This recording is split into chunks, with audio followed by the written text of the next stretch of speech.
everyone, my name's Kayla and I am here with Broken Compass Creations today.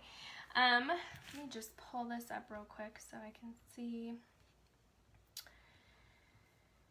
get all set up here. I hope everyone's having a good Thursday. It's not Friday. I typically go live on Fridays, but this week I decided to come on Thursday. I think I might just start switching up. I might not do every Friday. I might start doing Thursdays instead. So we'll see how this goes tonight. If you're joining me, go ahead and say hi. My mom's on. Hi, Mom. So if you are new to my lives, if you've never seen a video, if you've never heard of me or my company, Broken Compass Creations, I do hand-painted door hangers and signs, I sell art kits, and I do paint parties. So if you're interested in learning about any more of that type of thing, go ahead. You can find me on Facebook, Instagram, YouTube at Broken Compass Creations, and I also have a website that is www.brokencompasscreations.com. So you can find me at any of those places.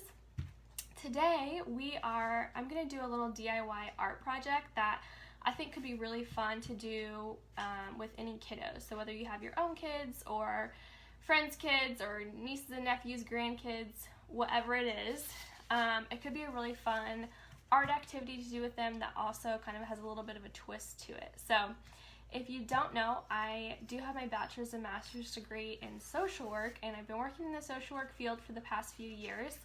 And in the past few years, I've had the privilege of getting to work with a lot of different populations, and one of those populations is children and adolescents. So I have a lot of different activities I've done, but I thought this one would be kind of fun to put painting and social work together and just kind of do this little fun activity with you guys. And if it's something you're interested in, you can do it with your own kids. So what you will need for today is some rocks. So I have 10 rocks here, which of course you can just get these outside if you live in an area where there are rocks around you. Otherwise you can buy just like a bag of rocks at Dollar Tree or Walmart or Hobby Lobby, wherever. So you'll need some rocks, you'll need some paint colors, paintbrush, and I think that's about it. It's a pretty low maintenance DIY project. So we are going to go ahead and get started. Essentially what we're going to be making is a tic-tac-toe game. So we'll be making the tic-tac-toe pieces out of these rocks and putting a little bit of a twist on it. So one thing I've done a lot of when working with kids is doing a lot of work with identifying and expressing emotions. So a lot of times we spend a lot of, with kids, we spend a lot of time and energy focusing on educating them academically, and we don't spend a lot of time and energy thinking about their emotional intelligence and fostering that kind of learning environment too. So this could be a fun way to kind of start doing that if you've never done anything like that before. Or if you have, this is just something else you could add to your, games you play with your kids. My mom said it'd be fun to go on a rock hunt with the kids. Yeah, that too. That could be really fun to go and find the rocks with them first and then come back and do this project at some point. That could be cool. So, and even as adults, I think a lot of people really struggle with expressing how they feel. It can be an uncomfortable situation to talk to people about how we feel. It's vulnerable. So it's a really important skill though to have and practice. So this is just a way, this game, it's like a game, so it can be fun, but it kind of gives you this way to practice identifying how you're feeling and what different emotions are. So many kids really know mad, sad, and happy, which is totally fine, but there's so many other things out there that they could be experiencing that might be more specific to what is actually going on for them, that could be helpful for them to know and understand so they can express it in the future. But same with adults, it's just, it can be, if that's something we're never intentionally taught, sometimes it's hard to just gradually get that skill on your own. So this is kind of just an intentional way to work with kids on identifying their emotions and being able to talk about them. So what we're going to be doing, there's 3 different ways you can do this game, and it kind of depends on how old the kids are that you're doing this with, or how many emotions they might already know or not. So I'm going to talk about 3 different variations. The first one would be like the most basic version. So if you had like a kid who knew like really minimal amount of emotions, which is totally fine, but you know, maybe that you just want to focus on like talking about those. Maybe they don't want to talk about anything around emotions or anything like that. So let's say you want to choose like 3 basic ones, like happy, sad, mad.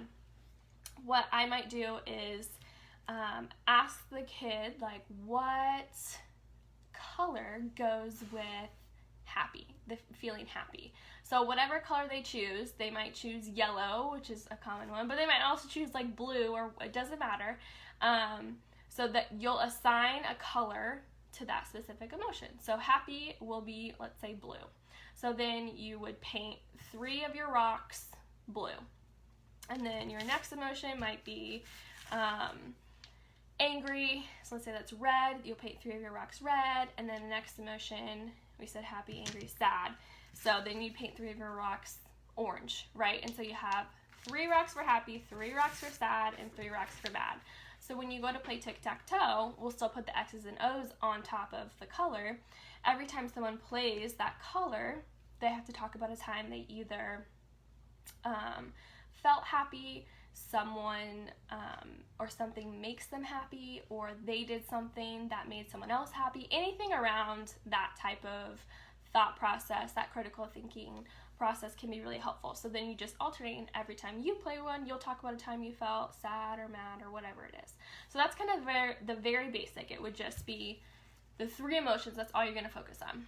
The step up from that would be probably, and this is probably the one I'm going to do, is each rock has its own emotion assigned to it and its own color. So you definitely want to write these down because you'll totally forget, but you'll have a little chart. So you'll kind of go through and think about what emotions like the kid could identify that they've experienced before. You can even use like a feelings wheel or something to think about different emotions, and I'll talk about good ones to start out with that I like to use. But so each one would be a specific emotion. You still put the X's and O's on top of it. So each time you play, you have to again talk about a time you felt that emotion, something or someone that makes you feel that emotion, something you did to make someone else feel that emotion, whatever. So that's that kind of that next level. And then the last level would be someone who maybe is like very open about talking about their feelings, or they know a lot of feelings. I would use a feelings wheel. So if you've never heard of a feelings wheel, you can just Google it, and all sorts of things will come up. But they're really cool because, so in the middle of the wheel, it's a circle, and it's broken up into, maybe 7 basic emotions, again, like mad, sad, disappointed, disgust, whatever, in the middle. And then, so let's say there's a piece that says sad, it'll branch out into some more emotions that would fall under sadness, but are a little bit different. So maybe feeling sad could also be like feeling let down, feeling embarrassed, feeling disappointed. Like that's all within the sad emotion. So it kind of gets more specific. It teaches kids, other things that are out there besides the classic basic emotion. So it's just that continual learning of different feelings and how to talk about them. So what I would do on that last level is probably just split up the rocks and paint. You could paint them whatever colors you wanted, I guess. It wouldn't really matter. You could just paint half one color, half the other, put the X's and O's on it. And then each time someone plays a rock, they would look at the feelings wheel and choose a feeling on the wheel and talk about a time they had that experience. Again, the same thing. Time that they felt that, time that someone's made them feel that way, time that they've made someone feel that way, whatever. So that's the other way. So you have tons of emotions you could choose from in that scenario. So every time you're playing with people, I always encourage to not use the same example every time. So you want to kind of branch out and try to figure out other experiences that you felt that same emotion. So hopefully that makes sense. If it doesn't make sense, feel free to comment any questions you have. So what I'm going to do for this one is I'm going to go ahead and do that middle level of painting each one a specific color and kind of talking about what emotions I might start out with. So we are going to get some paint, and I'm just using my normal like acrylic matte paint, but I think you could really use anything. It's just on a rock, so it's not a huge deal. You could probably also use like markers or whatever you have on hand. So I'm just gonna get some different colors out here. And so again, I just asked them like what colors they want to assign to each emotion, and then write them down so you can remember what every rock color stands for. So I'm just getting a variety here.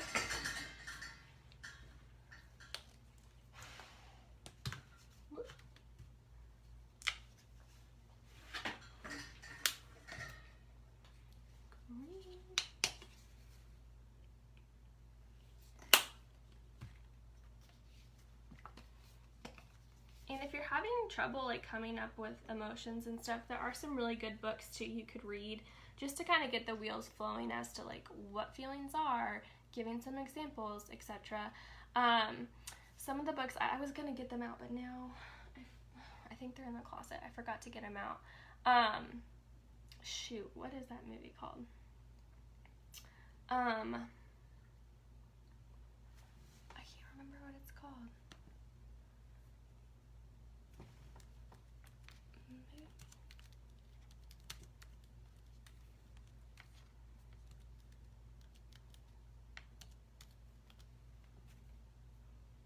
Oh gosh, Inside Out.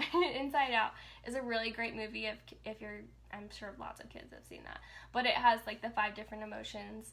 It's a really great example for kids just thinking about how emotions work, that emotions aren't good or bad, that which if no one's ever told you that, that's totally true. Emotions aren't good or bad, they just are, and some may be more uncomfortable than others, but they're all still important to have in our lives. And very, very normal to have. So there are some books that kind of go along with that movie that you could just Google that kind of break it down even a little bit more for kids that maybe really struggle with figuring out what emotions are, or are just really young, like they're very new to the whole process. So that is another thing you could do with the kiddos if you want to do that. Okay, so I'm going to go ahead and start painting my rocks. So I'm going to start with pink, and you could paint the whole rock or the top of the rock, it really doesn't matter.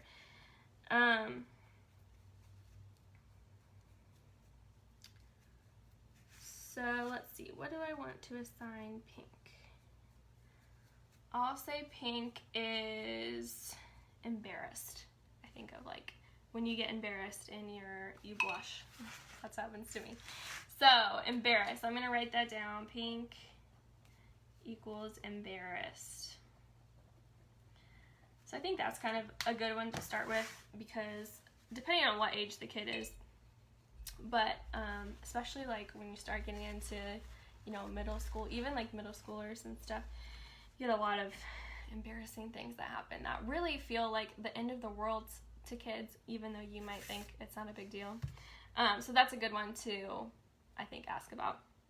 Then we'll go with orange.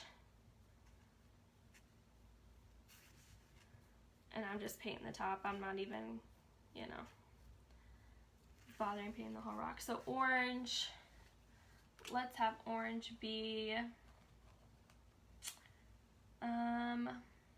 thankful. So orange will be thankful, which of course, like practicing gratitude. I mean, there's a whole bunch of research on how important that can be and what impact it can make in people's lives. So it's just good habits to get kids into to talking about and thinking about what kinds of things they're thankful for. Then we'll go with green.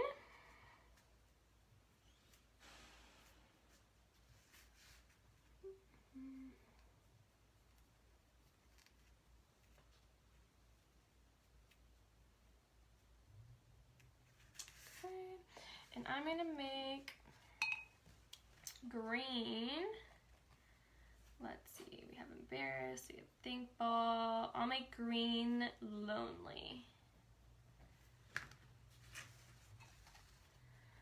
So I think that's a good one too, to think about asking about. It's much more specific. So to think about a time that you felt lonely could lead to a really like good conversation too with your kid if, you know, that's not something you've ever asked.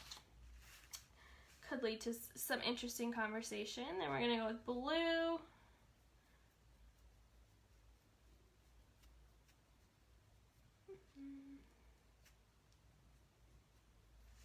Okay.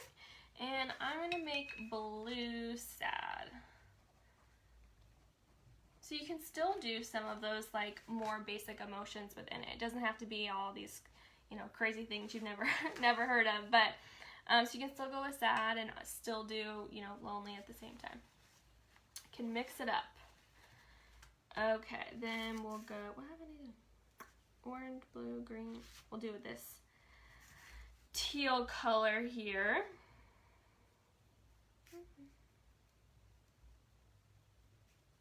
Okay, and we'll make teal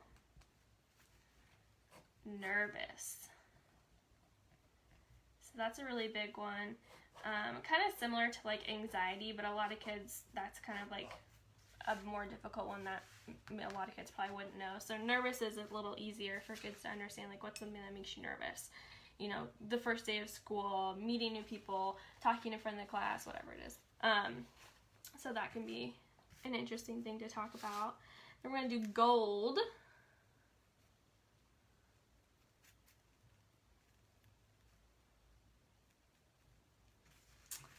And we'll make gold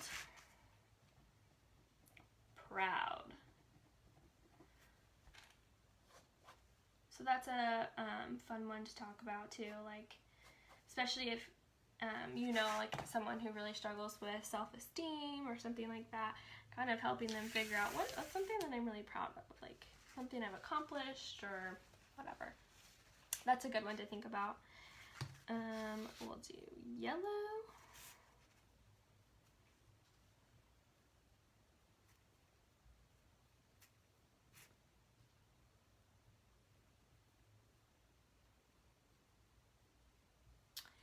And we'll make yellow happy.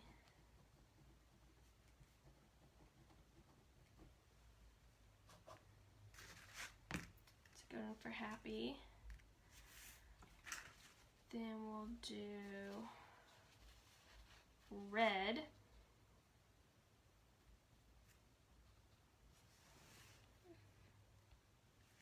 Inside out, yes, inside out. It's a good one. So red will be angry.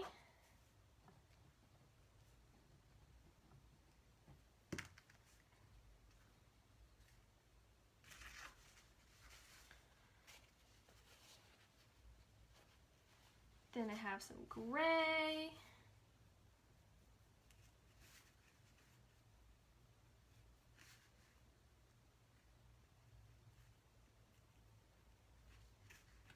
So we'll make gray fearful.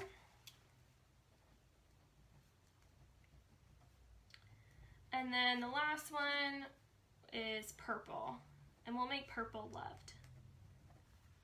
So you could do fearful or scared, whatever whatever word they know best, understand best. Loved is a good one too. To think about, like, what's something I've done to make other people feel loved, who makes me feel loved. That's a good one to talk about as well. Okay, so we have all of our rocks painted. So there's a couple things you could do with these. You could just put X's and O's on them like you would a normal like tic-tac-toe board, or you could even like draw faces on them. So if you have like a happy face, you could obviously draw a happy face. If you have a scared or whatever, you could make up your own facial expression. Or I would maybe talk to a child like, what kind of face does someone make when they're angry? What kind of face does someone make when they're scared, whatever. So again, just kind of like talking that through. While it feels like maybe that's a silly thing to do, it's just being more intentional about trying to educate the emotional intelligence as well as like the academic intelligence. So you could do faces, or you could do the X's and O's. You could do it in Sharpie or paint. I don't think it necessarily matters. I'm just going to do it in paint because that's what I have right here. So I'm just going to do X's and O's for this demonstration. So I probably just get a round tip brush, and I'll just make half X's, half O's. So what you could do is like one game, one person is X's, and the next game you guys switch. So then that, you could be doing different emotions.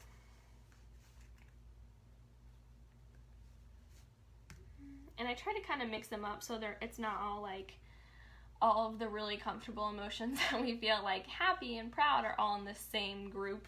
Kind of mix it up so it's, some of them might be more uncomfortable and some of them might be, things that we really like to feel.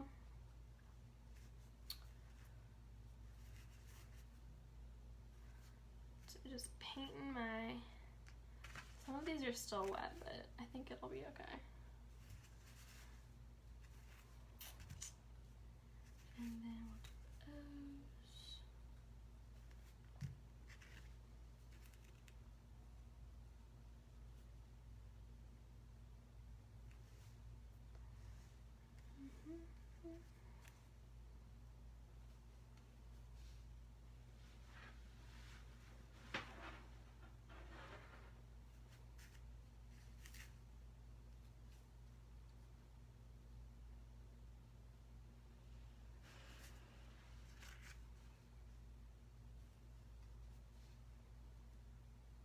Okay, so now I have all my rocks and they all have either an X or an O and they have a color on them. So that's how you would set it up, and then you can just draw a tic-tac board out and then just alternate. So you have your whole list of what every color and emotion go together, and so you just take turns and say, okay, I just played pink, embarrassed, I'm going to talk about a time I felt embarrassed.